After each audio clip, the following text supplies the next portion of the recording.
Hey up! Right, BSA launch of two models. One for most people I think was expected, the Gold Star Scrambler, and one perhaps unexpected, although I think it has been speculated about. I've actually known about these two bikes for quite some time, but there was an embargo on the information, so I couldn't say anything. I was also invited to the launch, but because of this confounded kitchen situation that I've got at the moment, I was unable to attend. Now, for me, the most exciting part of this launch is the BSA 350 Bantam. The 350 single, as you know, is my favourite class of motorcycle, and just like the BSA Gold Star name, the Bantam is a motorcycling icon.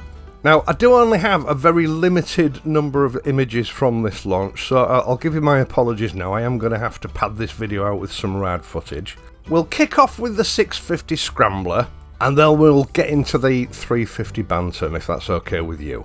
If it isn't, you're free to skip up to the BSA Bantam section. Now, I thought I had some footage of the original 650 Scrambler concept at the NEC. I'm not quite sure which year it was, whether it was 22 or 23. It's been a long time coming, and in the meantime I've lost that piece of footage. I can't find it anywhere. BSA have had a lot of setbacks. The pandemic got in the way of the original sort of development and release of the Gold Star. The intent originally was that these bikes were going to be built in the UK, and the last I heard, there was still an intention to make that happen if possible, but for now, obviously, they're made in India. Now, the single-cylinder 650cc water-cooled power plant in this engine is an absolute gem. I believe it's the most satisfying and exciting 650 in the modern classic segment. Around about 45 horsepower with bags of torque low down. This engine is an absolute gem. In fact, I was so impressed with it. As you know, I bought a Gold Star last year, which I still have in the garage. Now, we've known that a Scrambler version of this bike, as I've said, is coming for quite some time. There's been no shortage of images floating around on the internet for the last couple of years, certainly the last year. Obviously, the Scrambler 65 uses the Gold Star as its basis, same engine, similar frame, although I think I can see some differences from the original. I won't know for certain until I get my hands on a press bike, and I'm hoping that's not going to be too far away. It has, in my opinion, a more contemporary look compared to the Gold Star Donor. And get this, the price starts at £5,999. That's a bargain in my book. And for that price, you get genuine Brembo ABS controlled brakes and Pirelli Scorpion tyres. Most of the engine has been blacked out compared to the older Gold Star, which is welcome for me. I think the colour choices for the paintwork on the Gold Star weren't really to my taste.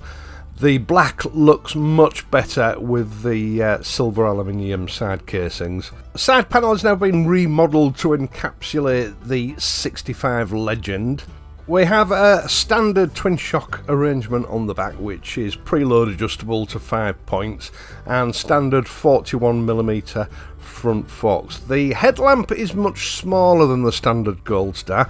It looks to me like it may well be an LED item, and of course we've got some modifications to the front mudguard assembly, with a hugger directly above the front wheel and a peak above that to give it that Scrambler look. The instruments are just a single binnacle with full LCD screen, nothing fancy, quite basic, with an idiot light surround. We have a 12-litre fuel tank, and the bike is available in 3 colours. We have the iconic Victor Yellow, which is reminiscent of the old BSA Victors. We have Raven Black, and we have Thunder Grey. Now, unfortunately, I don't have much in the way of colour photographs of those. Now, it looks to me like BSA have really upped the quality since the last iteration of the Gold Star. It's a learning curve.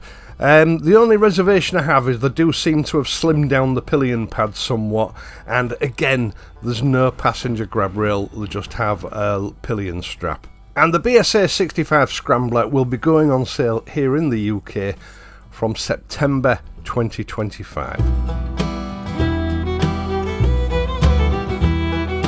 Right, the iconic BSA Bantam, originally a 125 two-stroke. I think it was bought out to a 175 eventually. It disappeared in the 70s. Now, I've seen a lot of speculation in comments that this is just a dressed-up Jawa 350. The Jawa 350, of course, is another brand owned by Motor Legends that own BSA. Now, we should view that as a good thing, because if the engine is the same, perhaps slightly altered, we know that it's tried and tested. The same with the basic frame. Again, you know, we don't know whether that is the case or not. It's just speculation so far. But the flip side of that, if it is the case, is that obviously a lot of the development costs have already been paid for, which means the Bantam can be sold for a very reasonable price. In fact, it's surprisingly reasonable. At £3,500, it's the cheapest modern classic single-cylinder 350 on the market, which is really going to put the cat among the pigeons. Everybody's starting to make Royal Enfield look a bit overpriced now. Now, the Bantam's design is quite contemporary. I would put it in the same class as the Honda GB350S and the Hunter from Royal Enfield. A sort of an upgraded 1970s street bike, a traditional roadster. Now, this is actually a 334cc single-cylinder motorcycle, liquid-cooled, but don't let that put you off. Maximum torque is 29 Newton meters.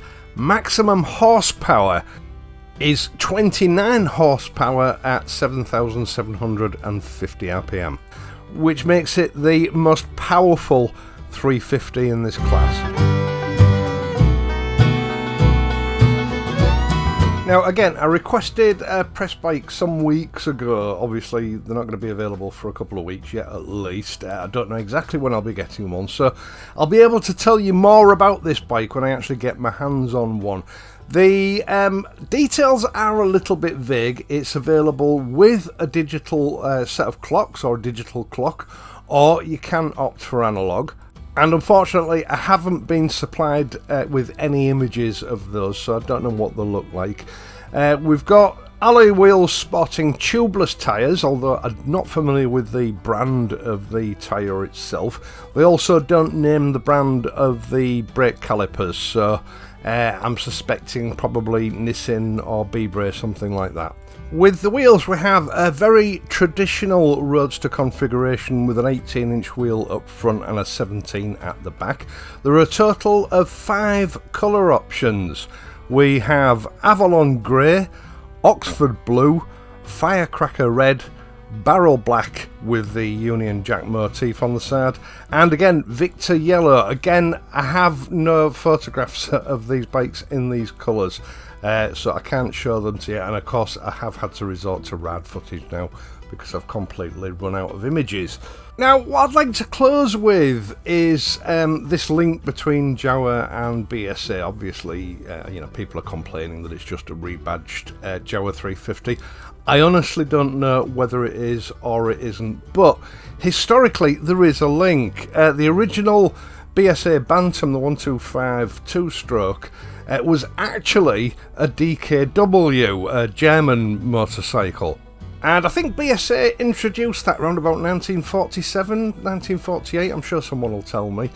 Now, I'm not sure whether this was part of war reparations or whether it was a licence deal. It doesn't really matter. DKW, of course, later on joined the Auto Union and became Audi Motor Cars. But earlier in the century, 1920s, 1930s, the Czechoslovakian firm Jawa collaborated with DKW on engine and motorcycle design. So, although it's not a direct link, there is a very firm historical link between the two brands. So I think it's quite appropriate if they have rebadged a Jawa 350 and made some alterations to make it BSA's own. I don't have a problem with that. It's all part of the BSA name's rich heritage. Now, personally, I think this is a cracking looking bike, and I think it's going to ruffle some feathers in the 350 class. Going on the images, the price and the specs, It seems to have an awful lot going for it.